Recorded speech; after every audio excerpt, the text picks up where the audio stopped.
Hi everyone, welcome to your mystery reading. Thank you so much for joining me today. I hope you're doing good. I hope this reading finds you well. I'm recording this on January 29, and I don't know for you guys, but it feels like January 75th. This month is so intense, full of shift, full of beauty and sweetness, but also just so much to deal with. So wherever you are in your journey, if you're going through an amazing time or if you're exhausted, I want to make space for you here and know that I'm honoring all your feelings. So thank you so much for taking the time to watch this video and taking time for yourself also to reflect on the energies. So yeah, we're gonna dive right into this reading. What is the general energy for this mystery reading? I welcome all messages for the greater good of everyone listening. We're not looking for messages that we want to hear, but what we need to hear. Okay. Let's see what we have here. The Hangman. Okay, so Hangman is connected to Neptune. It's very cyclical, it's very unpredictable. And there's this old belief about this card that it's about being stuck. I don't believe that we're stuck in Hangman's energy. I've been picking this card a lot for myself and also in personal session, and there's this sense of you might feel like nothing's moving, but actually a lot is happening. In the traditional version, you can see the ray of light around the person's head, their mind being illuminated in some way, getting some type of clarity or answer in a period of feeling stuck or believing that we are stuck. There's also this message that comes up a lot around the Hangman, like surrender, just surrender. And this is something I'm guilty of. I say that all the time. But with the Hangman, it's like, yes, there's surrendering, but surrendering is not passive. It's not just waiting and saying, okay, everything will just come to me and I'm just going to be patient and wait. No, surrendering can also look like taking action, feeling the fear and do it anyway. It could be starting something. You could be in the process of releasing the past, of healing something. A lot is happening. There's so many layers to the current energy when you pick Hangman. So let's see. I'm going to use the Tarot de Marseille today. Unfortunately, I'm using less and less the traditional tarot because I'm flagged constantly for nudity. I don't feel like I'm respecting the cards by putting little stickers on the body parts. I don't like that. I don't know. I don't know if I want to do this, but good for anyone who's been doing this. I'm not really happy about that. This is my own thing that I'm dealing with. So we have the Four of Wands, the Seven of Swords, and the Queen of Pentacles. So I think that with this Hangman here, again, a confirmation that it's not necessarily about surrendering. It's not about being stuck. It's about finding some type of way to adjust. Maybe shifting a perspective, shifting the way you're doing something in order to solidify. This is a big message. It keeps coming through this last week. How can we shift in order to solidify, in order to take care of ourselves in better ways, really? Four of Wands is feminine, masculine, Mars and Venus. It's the Emperor and the Empress. It's a beautiful balance. But to get to that space of being able to celebrate ourselves, celebrating all aspects of ourselves and of our journey, We need to adjust. It's not about a massive shift. It's about the little shifts that are helping us become more solid, more comfortable. And Seven of Swords, of course, comes up every time we're in shift mode, hangman mode, when we are evolving, learning, growing. The Seven of Swords is always here. I know it's not the first time you hear me say that.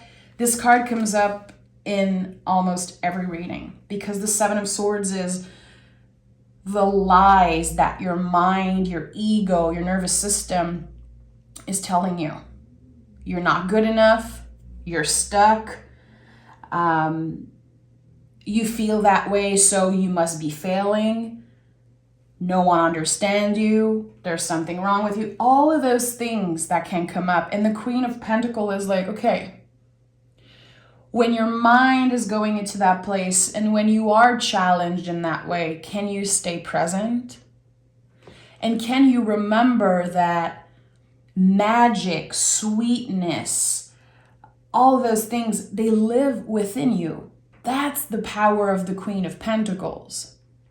Queen of Pentacles is the confirmation that magic is present in our lives, in the mundane, in the day-to-day constantly, and it lives within us. Queen of Pentacles is channeling the messages that come up within her. She's inspired by her own experiences and story.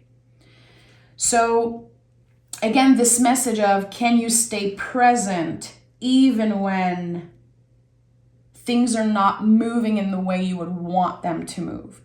Even when you feel stuck, when you feel like things are unfair, when you feel like you are in a weird season, weird period of your life, can you stay present?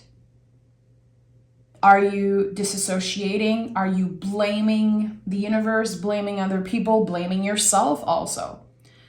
So we want to come back to presence, always with the Queen of Pentacles, especially with the Seven of Swords. But again, it's about the little shifts. It's about adjusting little things, being mindful and being aware. This is the first step. You cannot change everything right now. You cannot make everything perfect and release and do all those things that we talk about constantly in soul work and spiritual work. You can only adjust the little things right now, and that counts. That's more than enough. And we have the Page of Wands. Page of Wands talks a lot about timing, our own rhythm, our own timing with things. And the wands in the tarot, it's so important to remember that they are the only natural living object in the tarot. Swords, cups, and pentacles, they're not a living thing. Wands are trees. So whatever you've initiated, if you've been thinking about something, manifesting something, writing, dreaming, any seed that you planted, it's there. It's moving, it's growing. Right now, it's not about what the outcome will be. How much money will I make? When am I going to be heard and seen? And when is this going to happen? What's important is to do the work right now with what is present, the feelings that are present right now. Neptune and the Hangman, very emotional energy, very moody.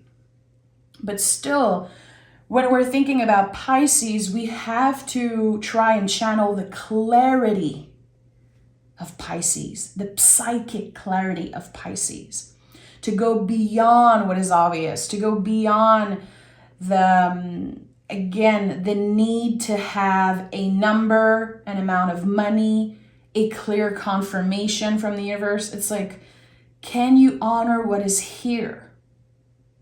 Can you move with the flow of the universe and finding your own rhythm also? Don't underestimate the soul journey of what you're doing, the many, many layers of something. It's like, for example, I know people who are just starting YouTube channels and they're not happy because people are not subscribing, or there's no views, and it's challenging to put yourself out there and feel like people are not responding, people are not listening. But there is something here that says it's not about this right now. It's about what you learn on a daily basis. It's about learning to navigate the feelings and dealing with the unpredictable. That's the thing. That's the soul work that you're doing right now. Tell me more. The Page of Wands is the spark of something new. And the Queen of Pentacles nurtures that. So what is required right now? I keep listening. That's what I'm hearing. Listening. Are you listening? Listening. Why am I hearing that? Boop. And we have the Two of Wands here. Two of Wands is beautiful, and it's, kind of the growth of the seed you planted in the Page of Wands. It's a confirmation that the energy is growing, slowly gaining momentum, but there's still so much to process. There's still so much to try. A lot of things to try. And I felt that earlier, feel the fear and do it anyway, which I think is going to be a huge theme for everyone this year. We are in an 8th year. If you add, 2024, the digits, it gives you 8. So being an 8th year, it's like we are transforming something.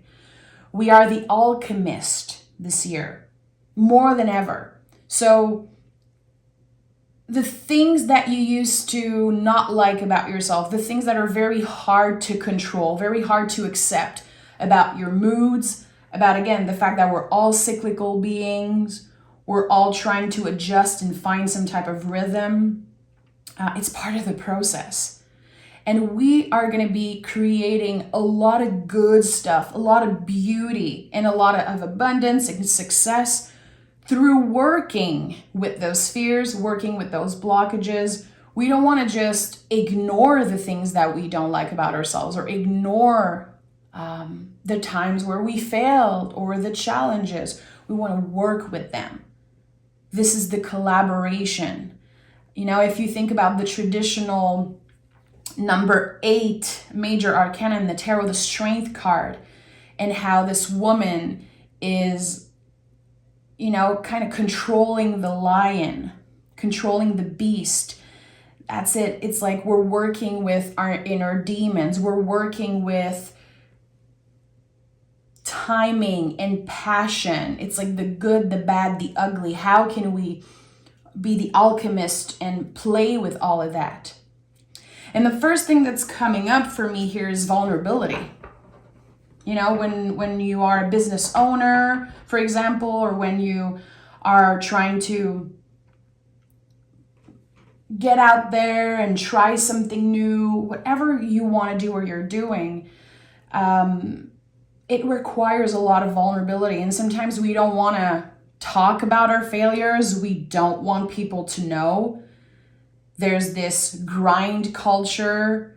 We want to prove that we're working so hard and that we deserve what we have, and there's no bad days, it's only good vibes, and that does not work. It can work for a while, but it's not gonna work forever.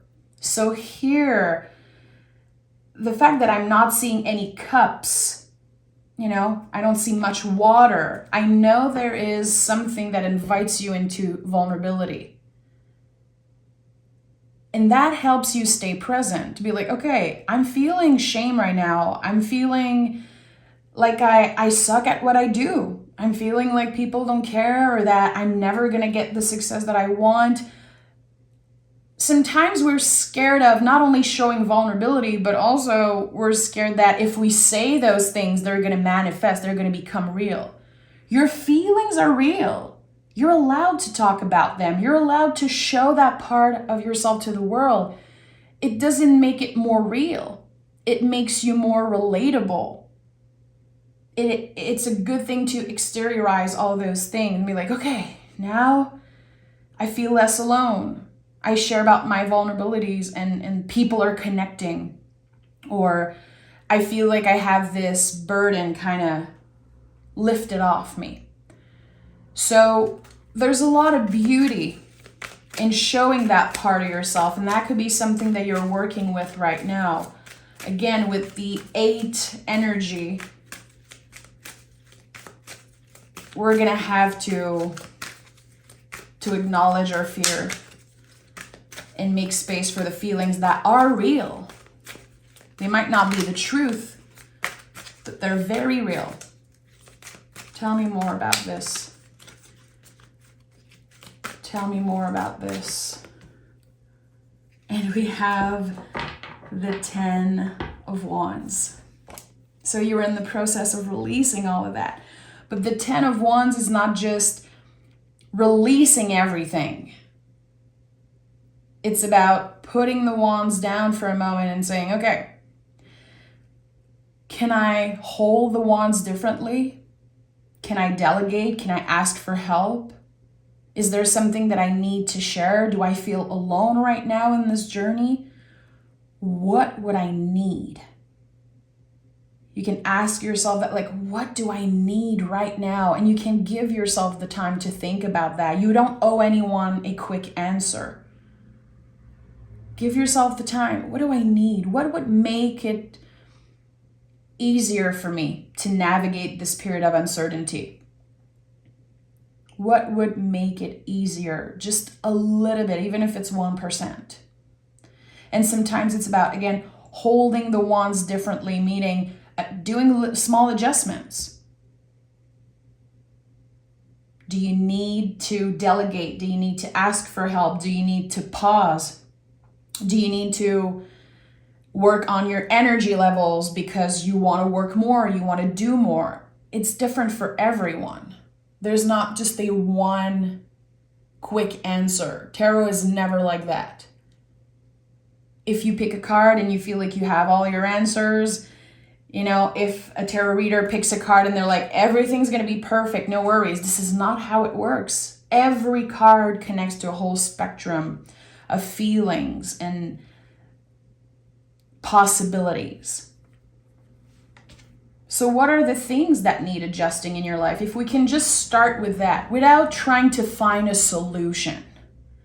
And I think that sometimes it really takes the weight off a little bit. The very 10 of Wands, for me personally, and I know some people are going to connect, not everyone, but that's totally fine. To be like, okay, I'm not looking for a solution right now. I just need to talk about this. I just need to figure out why I'm feeling that way and how can I shift? Not necessarily, again, finding this big solution. Just like when we communicate with people, sometimes we just want to be heard. We just want to talk to our bestie and say, nothing's working and I'm not doing great. And we don't want an advice. We just want them to listen. And shout out to my bestie, because she's amazing at listening. She's definitely a master at that. And sometimes you want advice. You want an advice, and that's okay. But I think there's some type of weight lifted off when you're like, okay, I just need to talk about this situation. I need to complain. I need to, for some of us, celebrate the little accomplishments or the big ones. And I don't want to try to find a solution. I just need to figure out stuff. I just need to process something here. And we have the 4 of Pentacles. So we had the 4 of Wands, and now we have the 4 of Pentacles. All 4s in the tarot are kind of a container. Literally think about 4. Like you can see a square, you can see a box. I see some type of container. anytime you see multiple 4 in a readings, you know that there's something that wants to be contained here, something that wants to be acknowledged. It's not about releasing, it's not about forcing yourself into something, it's about being able to talk about what is present, the feelings that are present, without fear and without shame. Again, I think this is a very important message, what I said earlier, like, I don't want to complain because if I say those things, they're going to manifest and it's going to make it real. Where did you hear that? Is that your belief, or is that something you've heard on YouTube or on a podcast, or you read about that? Yes, words are very powerful. Words are spells. But I think that we are allowed to speak about certain things and not be scared constantly that they're going to manifest, or constantly shaming ourselves because we're complaining and we should be more grateful and we should be more this and that. Who the F created those stupid rules that we should be a certain way? We're all different. I think that at the end of the day, of course, love is what connects us all. If we're able to have compassion for others and compassion for ourselves, it's already great. It's a big thing. But why do we create so many rules when it comes to who we should be and how we should look and what success is like? It's because we compare and because we make other people our end-all be-all. We make them our gurus, our teachers. You are your own wise teacher, my friend. I'm not a guru. I'm not here to tell you what to do. And you should never take what a person says and make it your end-all be-all. Use your own judgment. Use your own logic. And try to come from a place, again, of love and compassion for yourself and for others. And the 4 of Pentacles is body wisdom. It makes so much sense. You know the answers. A lot of the times we go to tarot, I personally watch a lot of podcasts, I read a lot of books. I love to learn new things constantly. Sometimes I have to give myself a break and I have to try things. I have to listen to my own advice and also learn to ask my body, what do you need?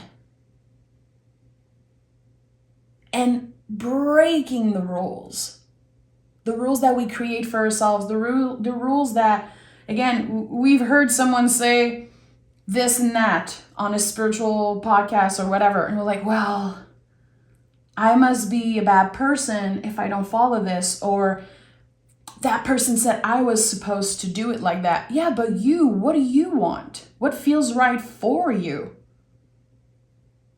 What is your body saying? What is your nervous system saying? How can you create this energetical container? Like, okay, I feel that way right now. And I know it might sound very easy to name the feelings. It's not that easy. It's a practice. There's a lot of feelings sometimes that we avoid. A lot of shame around being humans. And sometimes, again, we feel like we're constantly breaking the rules. Rules of what? Of who? Like, who cares? So here it's like, I feel like it created some type of walls around you to have all those rules. Can you let in some pleasure? Queen of Pentacles, 4 of Wands, 2 of Wands, like, all those cards. Can you let in a little bit more sweetness, a little bit more pleasure, and also be more flexible with the things that you keep blocking yourself from? So again, we are wanting to adjust the little shifts. So asking yourself when you're like, no, this is not for me. I cannot do that. I cannot be that type of person. I cannot this and that. Okay, where does that rule come from? To investigate. Even if you learn something from a master, a guru, someone that you completely trust, it is necessary to question your teachers. It is. And trust me, if your teachers, your gurus, your spiritual workers aren't getting uncomfortable, aren't making mistakes, they're not doing it right. You know, the soul work, the spiritual work, it's all about making mistakes, learning from that. It's about navigating the energy, not following a straight line and a protocol and following the rules constantly. And like that, the moon card is here. So again, I want to invite you to always go back to your own wisdom. Always. First. It's beautiful to get inspired. It's beautiful to get different opinion, gather information. I love to do that. I don't know where that comes from. I love gathering information and everything, but at the end of the day, I have to trust and I have to believe in this thing. It has to come from me. And I think this is one of the important message here. If you're feeling blocked, even if you're not blocked necessarily, if you're feeling like the hangman, it might be because you're keeping yourself into a certain box and trying to follow a protocol and trying to do what everyone else is doing. Hangman is a rebel. He doesn't care what everyone else is doing, Hangman, if you think about the traditional imagery, he doesn't look comfortable. He looks so uncomfortable. It looks weird. It looks scary. That's other people's perspective. Again, there's a ray of light around his head. He's like, you might think I'm messing up. You might think I'm crazy, that I should listen to what you have to say, that I should do this and that. No, this is the way I do it. This is my way. And the moon card is very connected to hangman energy in a way because of its cycle. And this is something that I learned recently because I was studying the moon card and I was like, why is there a lobster here? And I was doing my little research and I saw that, the oldest lobster fossil are like 140 million years old. So the moon card is about things that are so out of our control. It's about our DNA, really. It's about who we're supposed to be. And it's about who we would be if only our soul, only our own judgment and our own teaching and magic would be kind of in the driver's seat. Sometimes the way we are, the things that we feel, the blockages, not always, but sometimes it's in our DNA. It's something that we've been carrying for generations, so many generations. There are things, personally for me, that I had no idea were blockages. And I've told some of you guys already, I had in October a life-changing shamanic session. I had no idea what it would be like. I was going in just making fun of it a little bit, like, okay, what is this? This is so woo-woo, but I'm kind of interested. And I found out that there were so many things that happened to my ancestors that I'm connected to. It's not a part of my story, really. It's trauma and energy and fear and pain that I'm carrying for them. And I feel like every day I'm learning to heal a little bit of trauma from my ancestors. It's not my job necessarily, but I'm feeling since that session that I've been healing a lot of that. A lot of things were not mine to hold. A lot of things were just so mysterious and so old that I never even thought about that. And the moon card is a lot about that. It's like, you're not supposed to know everything. Give yourself the time to discover one day at a time, one little shift at a time, where you're supposed to go and be. You're not supposed to know everything. How boring life would be if we could predict everything. I don't want to know. I don't want to know. And we have the Three of Cups, of course. The invisible family, the invisible support. As I was talking about our ancestors and the things that we don't know. It's so magical yet scary to think about that very basic thing that, your caretakers, your parents, they had a life before you were here. And their caretakers had a life. And all those people, but everything led to you being born. But there's so much history before that. There's so much energies at work, so many things that weren't in your control. And the Three of Cups is like, it's all supporting you, the good, the bad, the ugly. Three of Cups is like, it's like the big three. Some people will say the Holy Trinity. I say like the good, the bad, the ugly, everything. I don't know. I feel like there is something with the Three of Cups, and I know because I've experienced it so many times.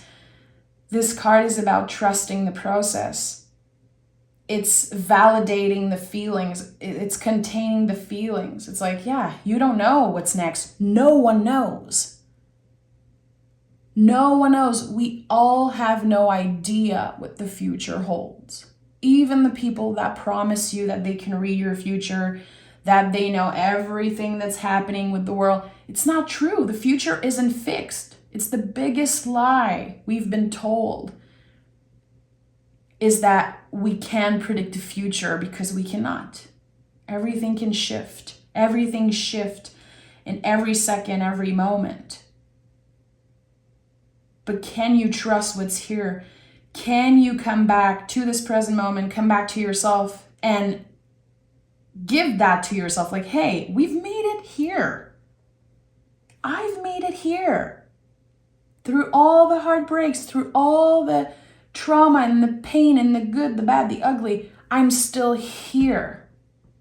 And that is something to celebrate. And it brings me back to the Four of Wands, which is the first card in this reading.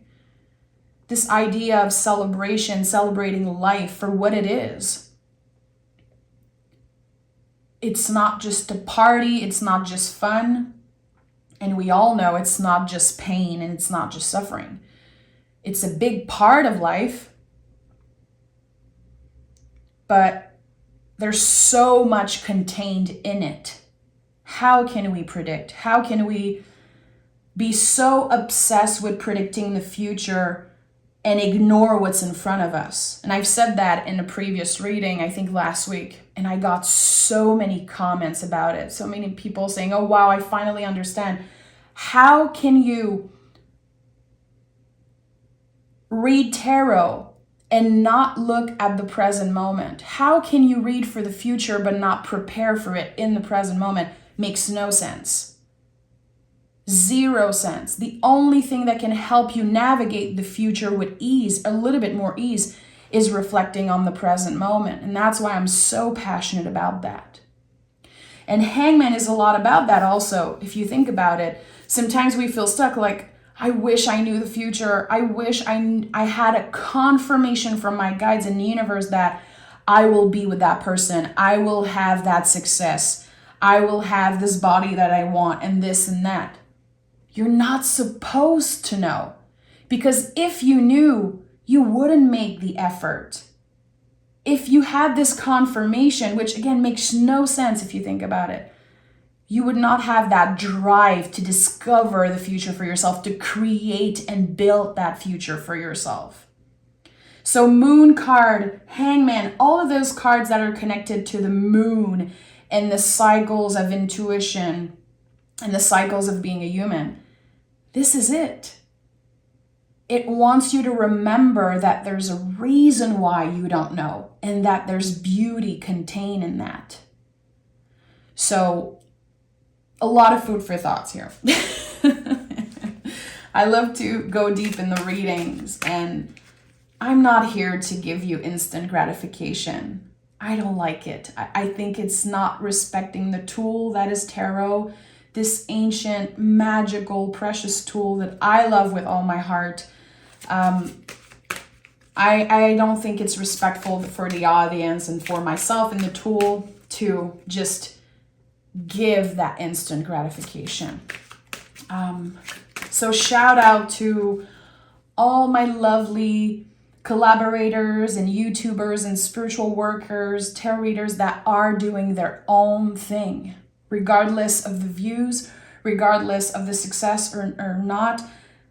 You guys are inspiring me every day. I'm thinking about Tracy at Grounded Oracles. I'm thinking about Tia at Bad Angel Tarot. I'm thinking about my lovely friend Savrit.